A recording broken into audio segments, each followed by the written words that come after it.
What's up, Cal fans? Welcome back to another episode of the Golden Bearcast, a proud partner of the Blue Wire Podcast Network. I am one of your co-hosts, Andy. Alongside me is Rob, as always. And we're going to kick you off with the Bear Census, baby. So this was a stat, Rob, that they played on the broadcast, which I won't even talk about my thoughts on the broadcast team. But Cal's last 5 3-0 starts. 2024, Cal goes 3-0 to start. Final record 6-7. 2019, Cal goes 3-0. Final record 8-5. 2018, Cal goes 3-0. Final record 7-6. 2017, Cal goes 3-0. Final record 5-7. I mean, don't you remember we used to say this was a thing of Wilcox's? He would go undefeated out of conference. Yes. That we said that was a thing. I know. I do give them a little bit of a pass back from the Pac-12 scheduling days because the middle of that schedule was just such a gauntlet that it would be one thing if it was like the schedule we've had last year and this year, but it's a whole different thing when you're talking about running through USC and Oregon and Washington State. I mean, there were so many good teams. Washington, it was insane back in the day. But I did think it was fascinating that, there's a clear trend here. I mean, let's be real. Adam said I was cooked. He said I was cooked on my 6-6 prediction. Cooked. And now I'm like, see? Told you. It could be 6-6, but it still could be 11-1. It's just so early in the season. We just don't know yet, but the way the game went, definitely not. You know the other funny stat that I learned the other day? Do you know what our record is playing in the city of San Diego? Well, yeah, it's very bad. It's 0-5. Yeah, and I think the home team has won the last 12 matchups, I believe. Yeah, because it's not. It includes bowl games too. Includes the Holiday Bowl. I remember losing against Utah in the Poinsettia Bowl. We got whooped. Yeah, so not great. I would say what's worse? Is the state of Arizona worse for Cal fans, or is the city of San Diego worse for Cal fans? I still think it's the state of Arizona, but San Diego is a very close second. I know. I'd probably go San Diego from personal experience. Well, you were there for most of it, yeah, but I was there for the Cheez-It Bowl, and I was with you. Well, you and I were both there for the Cheez-It Bowl. Also, the Hail Mary. Remember that one? Yeah. The 2018 game where Brandon Malcolm threw an interception to basically lose us that one. We can go down the line. We can go down the line, but Arizona still, because that's the only place that gave me a noise complaint, because I yelled off my balcony when the Hail Mary happened. And I think one of the old apartment neighbors, not where I live right now, where I used to live, I think they called the cops on me. Wait, for real? Yeah, I literally went on my balcony and I just yelled. I just on the top of my lungs. I had never experienced something like that ever in my life. That's the way to lose. So, oy vey. Well, we're gonna go into it all. I want to start at the intro before we actually dive into the experience. So I just want to recap a little bit of the key storylines going into this game. Number one, obviously, would Cal look beyond San Diego State? That's the question that we're going to answer throughout this podcast. What version of the Bears would kind of show up? And then, Rob, I actually wanted to check in with you about the vibe check, because you attended. The Cal section was sold out. There were a bunch of friends of mine that went down to this game. Mm-hmm. So if you can, as best as possible, put on your pregame hat. Yeah. And what were the vibes? You were actually the one that it was quite prescient. Is that the right word? Where you were quite nervous about this. Nervous to be too excited. I felt like last week you were vulnerable with your nerves. Yeah.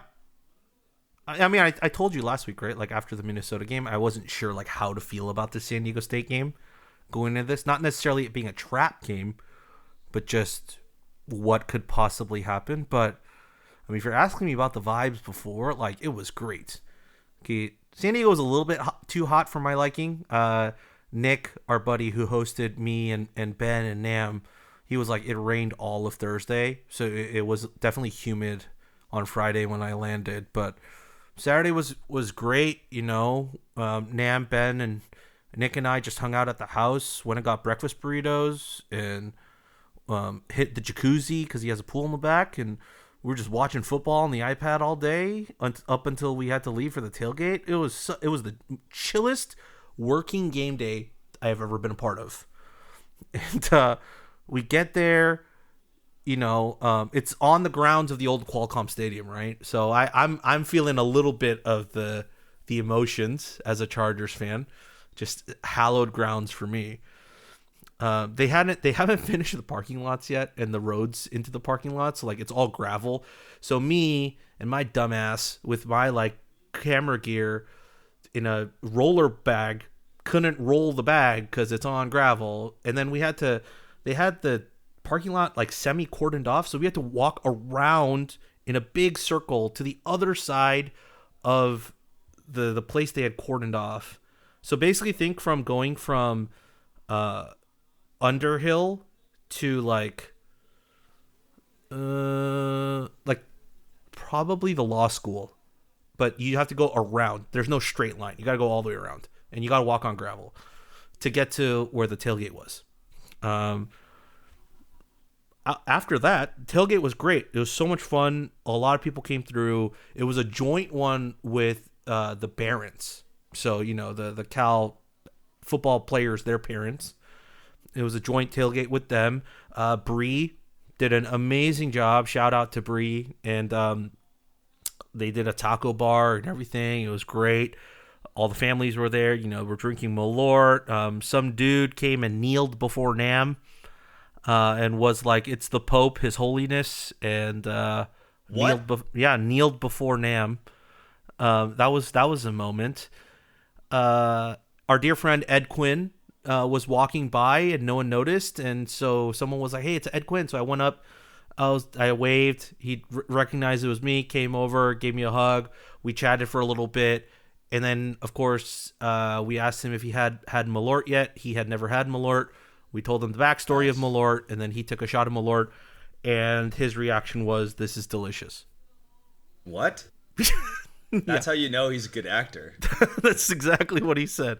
And he told us his whole story, about game day and where he was and how much fun he was like, it sucked that I wasn't able to be there, but I had so much fun after finishing his shoot in Atlanta, going back to his place, turning on the TV and watching like all the Cal fans take over Memorial Glade and College Game Day. And he was just reminiscing with that, with us for a bit, and then we were off to the game. So the vibes are great. The stadium's nice. It's not large by any means. If you're a Bay Area sports person and you've been to PayPal Park, that's kind of the feels of it. There's not going to be really a bad seat in the house. You're all relatively kind of close to the field. It's very open. It's that new stadium look, right, where like at least one side of the stadium is kind of just concourse. There's no second deck. The corners definitely have some emptiness, so you get like the wind breeze coming in through the corners of the stadium. And so it was a perfect day for football. That's exactly what I was telling all the folks and all the people that I was talking to from the Cal side as well. Absolutely great. We also had these stickers to give out. Andy, people can't see it, but Andy, you can see it. How amazing is that sticker? That's pretty amazing. That's pretty amazing. So it's Oski. What is Oski walking on? So it's the California flag, right? It's usually the walking bear on this green grass, but instead of the bear, our dear friend Ben removed it and then replaced it by Oski. So that's on my camera bag. I have one for you as well, so I'll give that to you the next time I see you. Let's go. But and if you can find me at either the BC watch party or at any other home game, I'll have a bunch of these. So come find me. I'm happy to give you guys a sticker of that, or even these Contour Right for California stickers. Just ask me for them. I'll have them on hand. Anyways, so that was kind of the vibes leading up to it. It was like the perfect time, day, weather. It just, everything felt right for like a game of football to be played. except the game of football was played by one team and one team only. That's that's in essence what happened in San Diego. So, all right, gosh, that really felt like I was listening to Trace for a second. You know what the suckiest part about it is, like, the last thing I had to like eat or drink was at the tailgate at probably around like 5:00. The freaking photo workroom downstairs, like, which is great. I love that the photo workroom's large. It's right off the field, so it's easy to like run in and out of. There's a bathroom right there too, so it's like it's perfect. The only thing is they ran out of water and beverages, and it's like it's hot, like, and you know you're out, and they just didn't. And there was no one to like ask if they could refill the water. Like at least at Cal, they're constantly refilling the little drink canister that they have in the photo workroom with water and sodas. Never a refill in San Diego State. So just absolutely parched coming out of that stadium. But that's a legitimate problem. Yeah, that's my only qualm with the stadium. Well, I love that. Qualcomm. Yep. You got it. All right. Okay. Let's go to the game. We're going to start off with our 3 big takeaways. And this version of that will just be my hot takes. Fire away. I'm actually... let me start negative and I'll move to positive. Okay? Because I have a hot take that's positive, and then I have a hot take that's negative. So I'm switching the order of this because originally I had it as the first. So we'll go negative first. All right. I think this is... I softened this. I wrote this at first as the worst loss in the history of Wilcox, given the trajectory that this season could have been on. And I walked that back, so I moved it to top 3 loss in regards to the trajectory of the program. But I do think it's a tried and true story where we sort of seem to have that opportunity, and like we can kind of walk through it a little bit. It's like you don't have to go that far. Like last season was the same thing. Florida State, and we like thought game day was on the line, and we thought we didn't, weren't going to end up getting game day, and like it very much was at risk. And you could make the case that it was a lot of Cal Twitter and the algorithm that like actually allowed that to happen. And had that sort of zeitgeist not existed, like, if it was 5 years before, we probably don't get that experience. So, am I wrong? How did you feel? How did it feel being there? This was the worst loss in Wilcox program history. Damn. I don't think you need to walk that back. It's every culmination of it, right? Every aspect of this, even narrative or just even the football X's and O's, was just an abject disaster. This team got crushed by Washington State, and we could barely do anything. The offense gives up 14 points. Doesn't score 14 points. They give up 14 points to that team. And then on top of all of that, can't get anything going in the special teams. Like we missed the field goal. Can't get anything going on defense, even though, honestly, defense is probably the one place you can look at and be like, they didn't really have as many issues as people think, because they only gave up 13 points if you remove the garbage time touchdown, which didn't really matter to put them up 34, and then the 2 offensive touchdowns you give away. They only gave up 13, which I'm okay with. And then, of course, the offense was a disaster. And then the moment, definitely playing a team like this that, definitely was not as talented or doing as well and as expected as we were looking to be. And yeah, because, you can look at Florida State, right? At the moment that we played Florida State last year, we didn't know that they were going to be that bad of a team. We thought maybe they would come back and be at least average at some point. But it's in hindsight where we're like, yeah, we shouldn't have lost that Florida State team. Miami kind of the same way. We lost to Miami in that game to really put a stamp on our new era of football. But like we lost to that team, and it sucks because we had the lead, but we didn't lose to a team that was, like a San Diego State is currently. And so Yeah, it was. Yeah, not great. I mean, they honored like the 2015 team for San Diego State that game at the game, and that 2015 team I think got crushed by Jared Goff. They absolutely got crushed here in Jared's final season. But then after that loss, they ended up ripping off 10 straight wins leading into the next season. I think they won the Mountain West. So that's the reason they were kind of hyping up that 2015 team. Maybe this is that loss that wakes it up for us for this. But that's why how we've always said this entire season, like, we don't know what this team is going to be. I think we both said we don't know what this team is going to be probably until Minnesota. Minnesota game didn't really teach us anything because of how the San Diego State game went.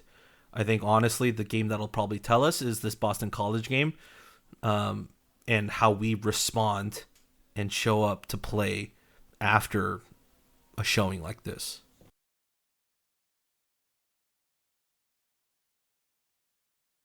Yeah. Yep. I totally agree. But I do want to move to the positive take too, because I want to kind of disagree. I'm not going to call anybody out, of course, but I have read a few takes on this, and there's some things I disagree with, and that's not anything that you actually just mentioned. But there's two things in this thought. One, I've talked about this a lot on this podcast, Rob, through the years, especially in the Wilcox era, where we talk about this concept of belief, and that when you play down, you have to take away a team's belief early, because if you let them hang around, it's harder to do it. And I thought that this game, and I do think if someone listened to this and was like, this is an apologist for Wilcox take, like, I don't disagree with you. It is generous to the coaching staff. But I did feel this way watching this game. I didn't think that the offensive game plan, like some others have hinted, was the worst game plan ever created. I felt like we were moving the ball downfield. We got down to the 2-yard line, and after seeing the game, you're like, probably shouldn't have run the ball given how bad we were at it. And I don't think I don't know. I think that there's an opportunity to question whether, as a 2-touchdown favorite, you really needed to go for a touchdown there, or if you put points on the board immediately, does that, does the feeling of putting them behind and having them chase points already get them to start, like, have that self-doubt creep in? It's not a huge point of contention for me. The bigger point that I'm trying to make is, like, I did feel that even all the way through the third quarter that we were still moving the ball effectively. Now, one of my other takes is that all of our listeners were correct. The wide receiver drops seemed to be a thing. I know we said we would wait till the end of the month, but wow. If those plays are made, you're now talking about maybe it's like again, if you take that 3 points, Hamper pulls in one of those balls, maybe you're talking about 10-0 lead to a team, to your point, that got absolutely demolished by Washington State. They're looking at the scoreboard. We're already down 10. That belief starts to go away. Game's a little bit more in Cal's favor, right? But it just didn't really ever materialize. And the 10-0 deficit that I saw when I was at the wedding, I was like, well, we've been there before. And then I think the key play for me was obviously whatever happened. I paused and replayed this 4 times trying to figure out what happened on the Kendrick Raphael fumble. I don't even understand. It literally looked like a shovel pass to the defender. And I don't know how. I was just trying to see, like, did he have, what was the ball, and was he protecting the ball? Like, where did he get hit? Was it helmet on the ball? And I really couldn't tell. But yeah, it just felt like to me that this was one of those games where obviously the team had time to prepare. They were fired up for whatever, and I have another point on that I'm not going to spoil, but that I didn't dislike the game plan. And then I read a comment today that was like, no, we held way back on the the playbook and we played it too conservatively, and we overlooked our opponent. So I actually would love your thoughts there too, if you feel like that resonates with you at all, because I hadn't necessarily considered that. But from what I saw Jaren throwing downfield early, successfully, not being backed up by wide receivers. I saw decent runs.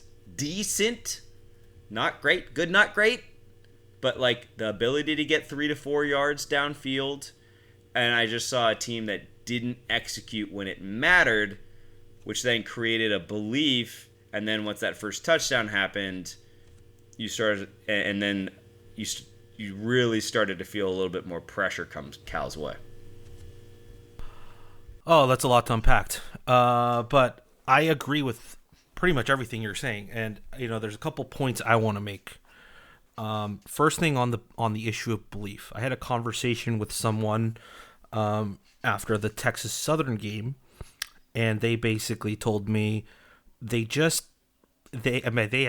team, they just came out and expected them to roll over and die, like is in essence what they were saying. And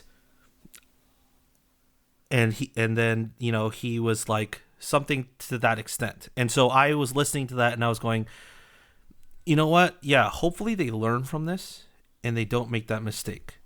The mistake that was made was that we had won that game.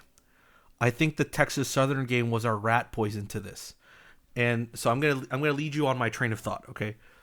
Our first drive goes 19 plays, 75 yards with a time of possession of 10 minutes and 7 seconds.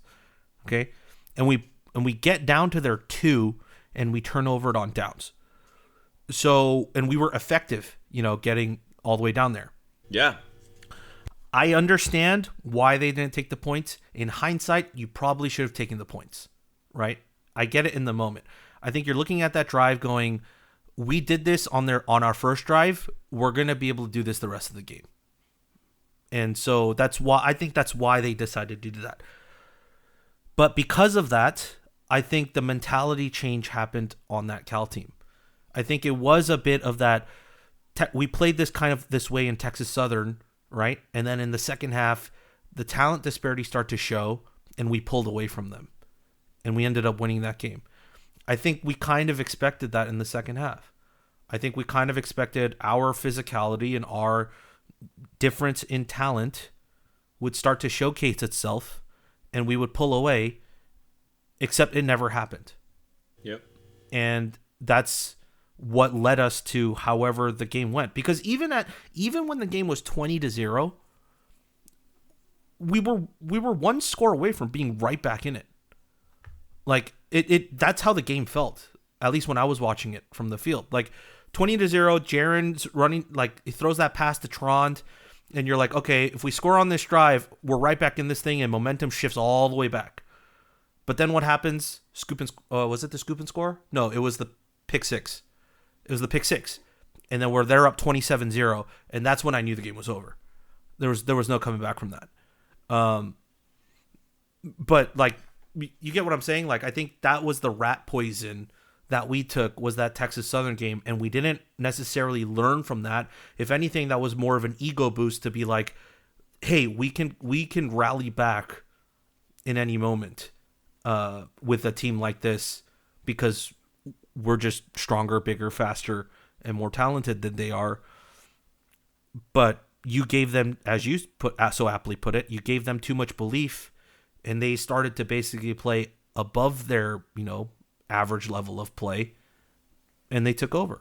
The second thing, in terms of the playbook and how the plays were called, I think the play calling was fine, but there wasn't enough adjustments to how badly we were running the ball. Like Peter has a piece coming out later this week about how effective our runs were on first down. That chart's not pretty. That chart is absolutely horrendous.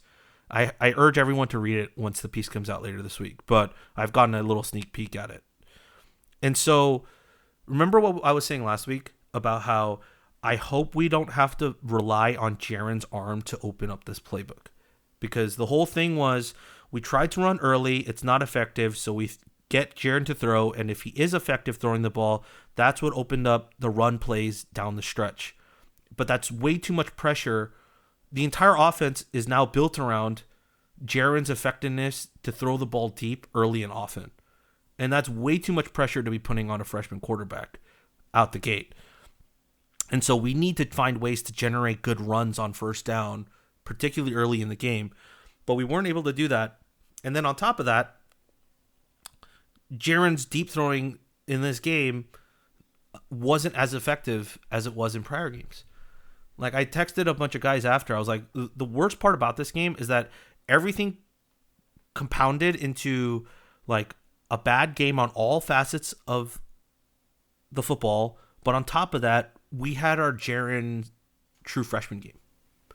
Like, we all knew we were going to get one of these types of games, like the 2 interception, like 0 touchdowns, like that type of game from having a true freshman quarterback. Like, it was part of the growing pains. It just sucks that it came in this game where no other facets of the game could account for that to keep us competitive throughout the entirety of the game. And just everything fell. So my hope now is that Avi actually said this to me, was like, I hope this is a loss that drains the ego in that locker room. That's like, we're not faster, bigger, stronger, and can fully believe that we can turn it around on a moment's notice. Like, we can't turn on a switch. Like, we have to be, good to go from the start to the end. I think Coach Wilcox actually said it best in that presser. He's like, something to the extent of, Thomas actually recorded it and put it up on his Twitter, but something to the effect of like, this game will chew you out and spit you out like if in 2 seconds if you're not fully focused and giving your all to this game. And that's kind of what happened here. Is we got punched in the mouth and we could not recover from it. Only because we've recovered in a previous game and we TKO'd the other opponent. We were like, oh yeah, we can get punched in the face again and still survive. But it didn't happen this game. So those are my thoughts based off of what you said, because a lot of it was in alignment and stuff I had been talking to Nam and stuff about with the game after the game. Interesting. Yeah, I mean, the Wilcox presser was interesting. I think, I like that quote a lot that you referenced, Rob. I like that quote a lot, but I also have to wonder why. And I looked just when you were speaking. I wanted to look this up. So one of the points I wrote down is it feels like to me, with absolutely no data and research, that teams that are coming out of their bye week scheme up Cal really, really well, especially bad ones. And so I immediately went back to that Arizona game where they got their first win against us. I think the score is 10-3. Now, turns out that wasn't out of a bye week. So then my head went to Colorado and said, all right, well, what about the Colorado game? Because remember, that Colorado team was really bad. And then they schemed us up super well, and we lost. That was coming out of their bye week. So I would be interested, if someone wants to spend the time, in how opponents do against Wilcox Cal teams coming out of their bye week. Because I also know that my qualitative assessment is that Wilcox teams struggle out of the bye week. It's true. Ourselves. It's true. So, but it again, like hearing what the San Diego State coach had to say around, yep, we had it on the schedule, we had a bye week. Like, what is it? Like, why does this pattern repeat itself? Because as much as we see in the golden era or in press conferences that Wilcox hammers the details, we have these weird letdowns. And he knows it. I mean, he articulated it perfectly, to your point. So if he knows it, why does it keep happening? Like, that's the thing I don't understand, is this has been a pattern every single season with him as head coach. Every single one. And you know what it reminds me of? It reminds me of the Giants. It just reminds me, the San Francisco Giants will beat the bad teams, except for tonight. I saw us lose in person against the Cardinals, but will by and large, beat the 500 or worse teams and lose to the 500 or better teams. And it just feels like Cal follows the similar script. Where it's when we play up, when we play in Minnesota or in Oregon or whoever it is, we'll play tight, we'll play them close, and we can play up to their ability, but we'll eventually lose. Maybe sometimes we get the win. Auburn, North Carolina, right? You have those wins. But then you get the Notre Dame games. Or Notre Dame's a good example. We played up to Notre Dame, and then we go and play down, to some far inferior team.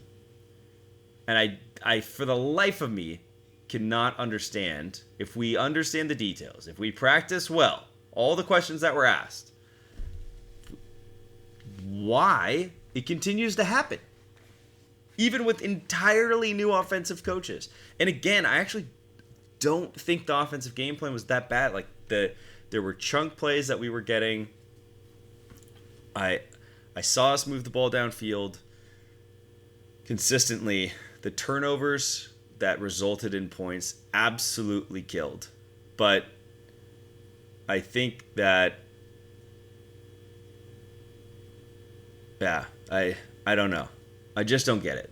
Is Wilcox too cocky? Is it overconfidence? Once again, you and I are not in those locker rooms. We don't know what's said, and all of that.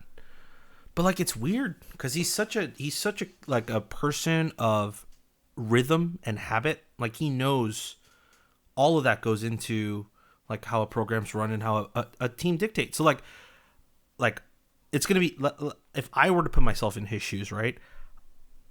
Even I don't think I could figure out what that one thing is, because it's like I'm doing the exact same thing week in and week out, and I do it for every week. And then there's weeks where like we play so well and we win, and like the energy's great and all of that. But like, I didn't change anything. But like, so what do I have to change? But then, you're afraid of making the changes because you think it might affect everything else. Like, what if you change too much and then we're not competitive against the teams like Notre Dame, right? Like, it goes full swing pendulum the other way. This is just me thinking as a coach, like, and having read like Sir Alex Ferguson's, autobiography and stuff, and the way he manages. It's less tactical, and it's more about just drawing up, being the motivator and drawing up the level of play of all of his players. But like, I don't know. Like, I don't know where you even begin to assess this, because it's like, not only is it different teams, different staffs, but it's like, I know people are saying like it has to be Wilcox, but it's like, but we can't take one or the other, right? You have to take both in hand. And if he's doing the exact same things and he's led us to upset victories, and games like that, I don't know like how we get both if it's the same like weeks. Like, how did we win? How did we beat Minnesota if like the program is set up the exact same way as we did against San Diego State? I don't know how to answer that. And I don't know if anyone really has the answer. People can say that they do, but it's like, I think he's being truly honest when he's like, it begins with me, and I have to look at what I have to do to make that change. But it's like, I don't know what that is. I don't think anyone does. What is Dan Lanning doing when they're going to an opponent like that? I have no idea. Yeah. None of us do. To be fair, Dan Lanning has a lot of good players. It'd be weirder if he lost. But he's so dope. He's good. He's a good coach. I mean, no one's faulting that. I think it's so highly of him. Yeah. I mean, the only good news about this is that it put my odds of a steak dinner in insanely good place. I don't know if it put it in an insanely good place. I mean, we're still 3-1. What we have.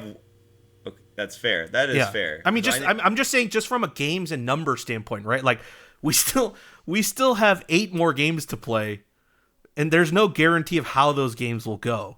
It's true. So this is true. It doesn't really put it into your favor yet. If we were 1-3, you know, or 2-2, that puts it a lot more in your favor. But 3-1. Are you trying to get in on this bet, Rob? No, I'm not. I'm giving you the cold hard reality here that 3-1 doesn't really change that betting line. Yeah. No, that is true. And it was the same argument I heard earlier today. Yeah. I got lunch with my good pal Juanito. So, all right. Here's my quick takes for you on offense, defense, special teams. I thought Jaren looked great to start the game. I really felt like the game script forced him to make a lot of plays. Sure. I saw a lot of commentary on the O-line.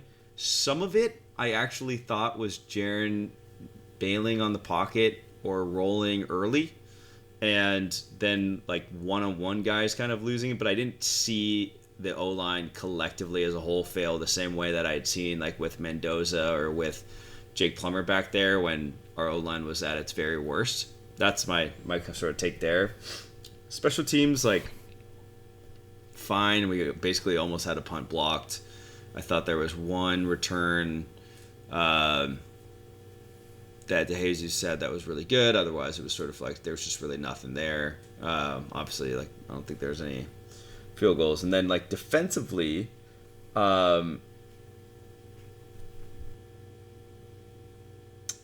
there were some plays in the secondary that I think we would want back. And I was curious if you saw anything there. Obviously, the deep pass was an easy one to nitpick on because the DB never looked back for the ball. There was some odd contact on that play where the receiver kind of came up and literally pushed the DB back, but I wanted to get your take overall in the secondary and if you think it's anything that we need to be concerned with. I think the secondary definitely has, I don't want to say issues, but we're having growing pains. We all knew we're replacing all 4 of them. It was going to be this, except for Camp Sidney, as the nickel. We knew we were going to have these types of growing pains where we're going to have good games and bad games. Ben actually said this in the car ride back, and I half believe it, but he made a good point of did the 3 interceptions in 3 games for Hezekiah Masses kind of change his propensity to make the smart move of batting the ball away versus trying to go for the interception every time? And it's just a decision-making process at that point, right? One of Noel's greatest strengths, even with his interceptions, was that he didn't go for the interception every time. He, would make the pass breakup or he would make the tackle. I think on that long touchdown pass-ish, it did kind of look like he was going for the interception instead of making a play on the man. And so I don't know if that's the right decision. I don't know what he's being coached. So, but for me, this is all in hindsight. I'm not in the shoes of the player as he's making the play and what he sees. Maybe he thinks he can get to it, but the ball's trajectory isn't as low as he thinks it was, or he doesn't realize the defender or the wide receiver so close to him, whatever it may be. But it was just the little things like that just affected the play. I don't think it's that severe of an issue. I think it'll get cleaned up as you go. The issue I have, and the one thing I don't have an issue with is they were rotating guys in the back end. And Manutai is also super fast. He's the one that caught up to make that tackle down the sideline, which I was very impressed with. But I saw Tristan Dunn in there, and they were rotating guys in. If I think if they weren't playing up to the standard that they wished. And that's kind of across the board. Even you talked about the O-line and them playing well, but Leon Bell started at right tackle the last 2 games. He didn't have his greatest game in San Diego. He played great against Minnesota. But the reason he's in there too is because we had Miller in at right tackle, and he didn't look great against Texas Southern. So then they swapped him in at Leon in Minnesota, and he's looked good. And they've moved guys around with that whole team mantra of like, you need to play better in order to retain your starting spot. It's not a guarantee, and guys are given the opportunity to take those jobs, and should be ready at a moment's notice to grab a hold of those opportunities that they're given. The only question I have is that seems to be the case throughout the entire team except for a wide receiver. I genuinely do not understand it. For me, it's only 2 things. It's either Coach Cefalo is like adamant these guys will come good, and it's his like that's who he's sticking with, or the drop off from that like 4 or 5-ish group of rotating starters from that to the lower, or the 2 deep behind them, is so drastic that they're unplayable. Like, those are the only 2 real reasons. Because otherwise, with Hamper with his drops, like, I don't get why you wouldn't give other guys a chance to be like, hey, Hamper, you got to clean up those drops. And, Wilcox said that in his presser about, like, we got to drill him harder, we got to do all that. I get that. But, like, how bad are the guys behind him that you're not even willing to give them a chance in the game if the starters aren't getting the jobs done? Who do you want to see more of? Out of that group? Yeah.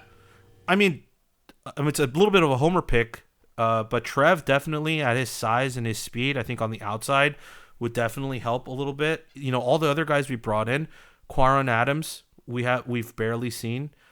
Dixon Veal, who we brought in from Purdue, we've barely seen. He scored the touchdown against Texas Southern at the end of the game. Those are 2 more guys.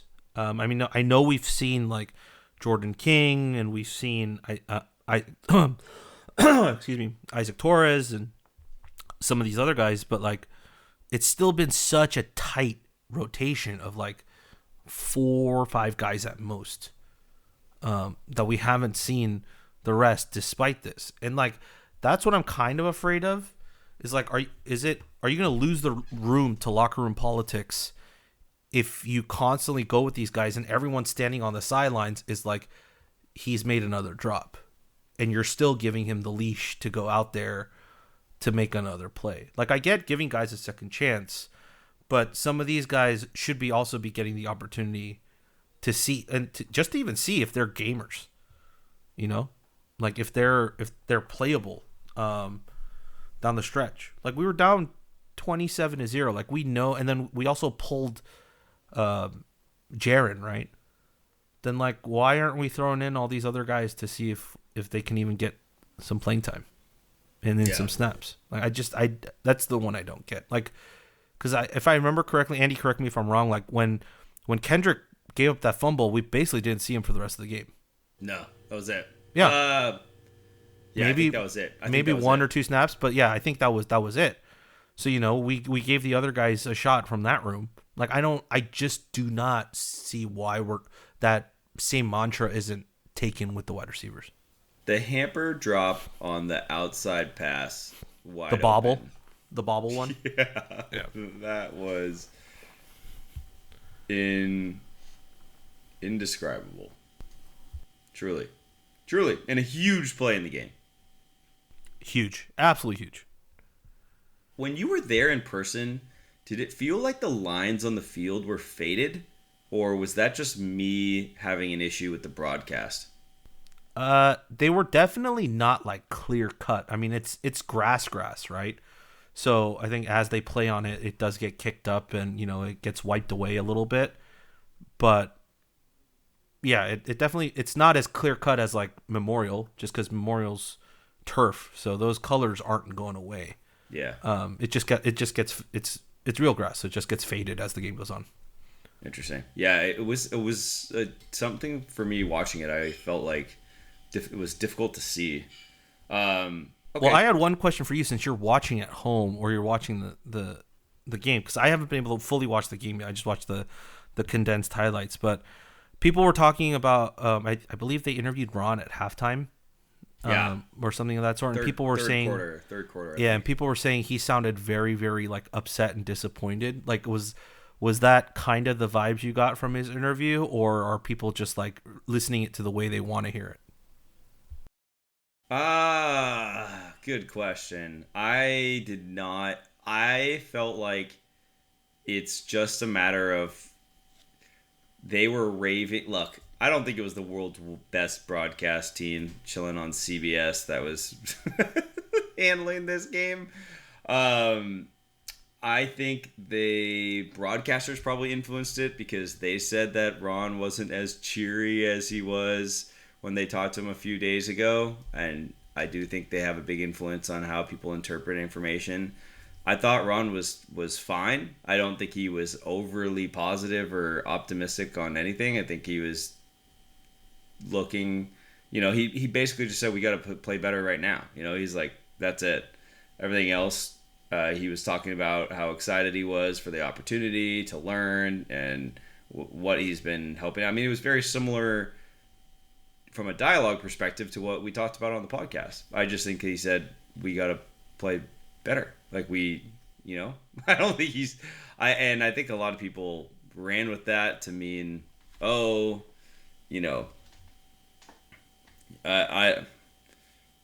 dude, any good coach or any competitive athlete, let alone one that made it to the NFL, that's been an elite coach and an elite player, hates losing. I liked when someone asked Wilcox in the presser, they're like, is this like one of your worst losses? He's like, I hate all of them. Like, does this loss feel like, he's like, I think it was like, does this loss feel like worse than the others? He's like, no, they all suck. They don't get that these guys are wired differently than the average human being. People genuinely need to understand that. Like, you and I have been in enough press rooms with coaches to know that like every single one is not wired like the average human being. Yeah, it's so funny. I love that question. There are a couple questions where he was like, what the hell? By the way, I mean, we got to get rid of the Zoom. But anyways, that's for another pod. So, yeah, I think people made a bigger deal out of it than it really deserved. I think that it was just, a coach giving an honest answer in a time where, hey, the team came out flat.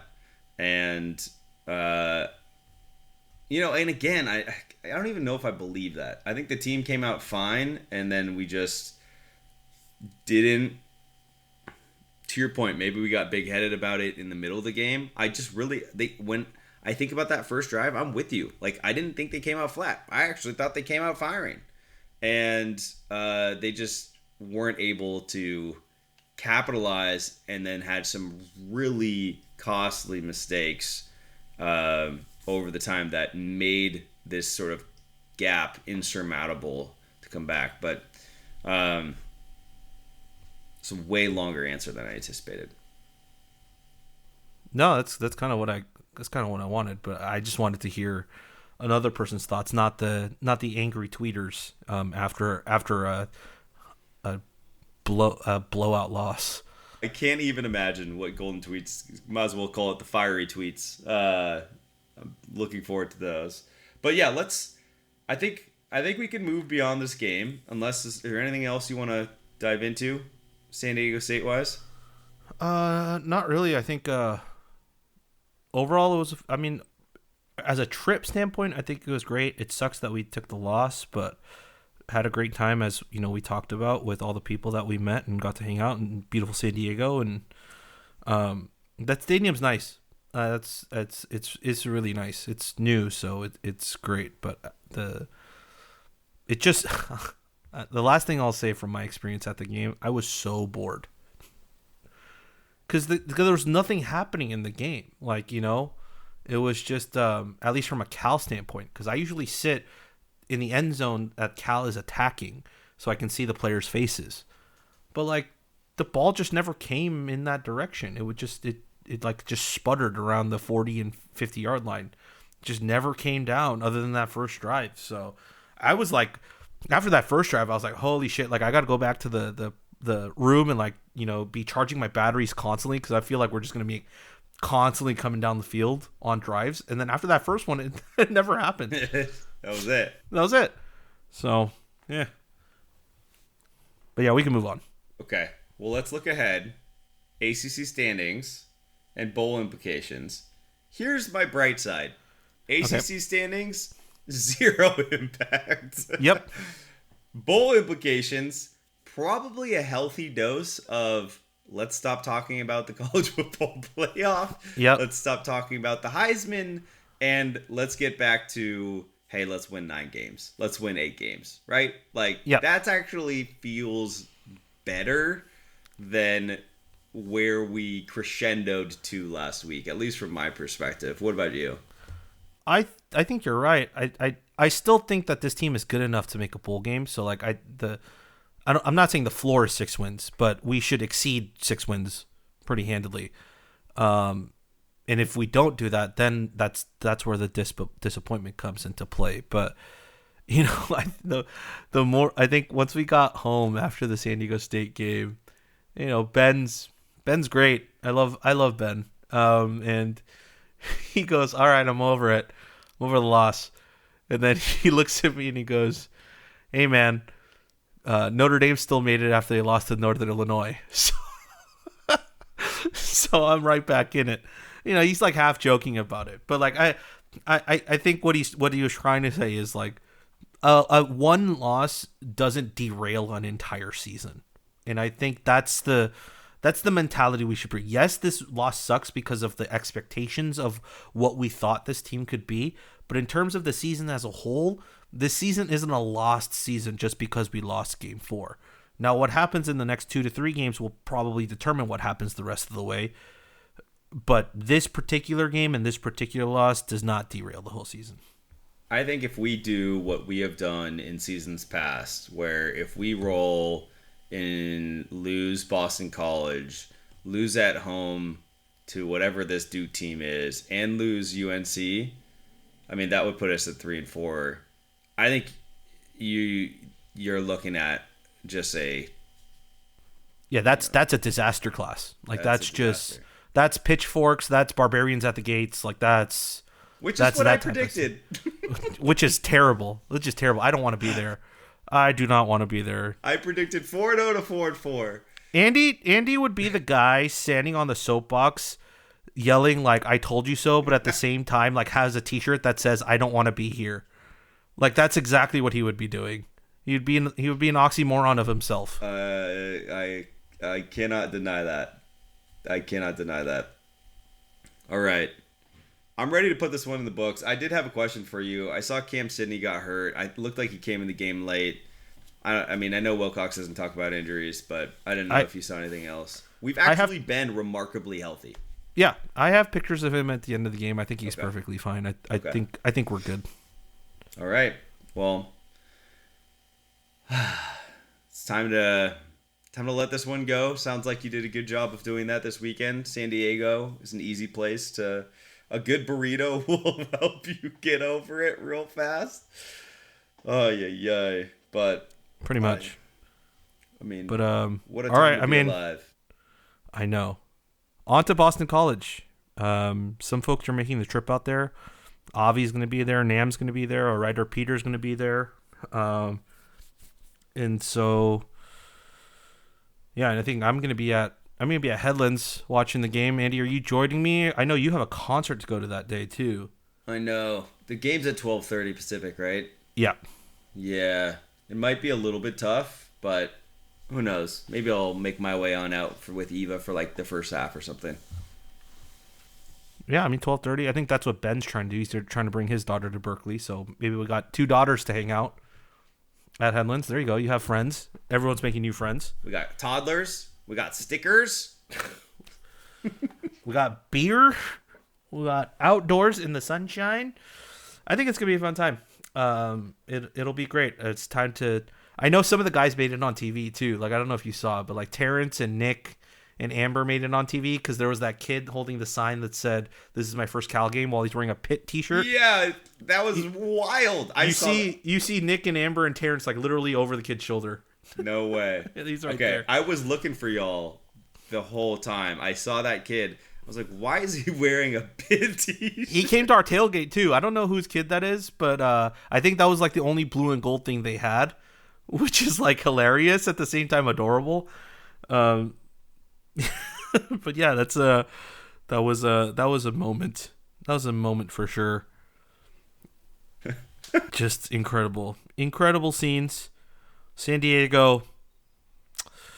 Good night, San Diego. It's time for Boston College. Which, by the way, also the Red Sox have their last homestand I think this week in Boston. So like, I know that all the guys are going to that game on Friday night before the Boston College game on Saturday.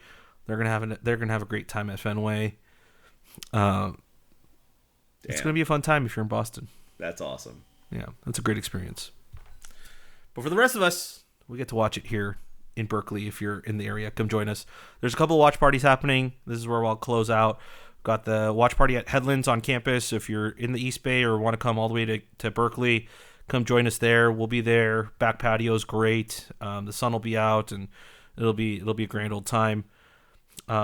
Also, I think there's a watch party happening at our friend's place down in San Carlos at Molly O's.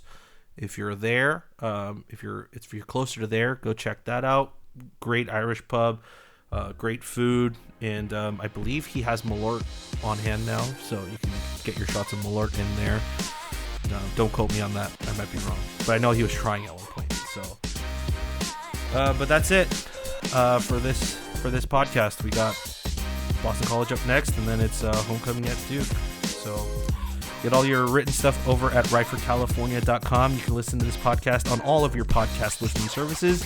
But you're already listening to us, so I don't need to tell you that. And, Andy, that's it. As always, go Bears. Go Bears.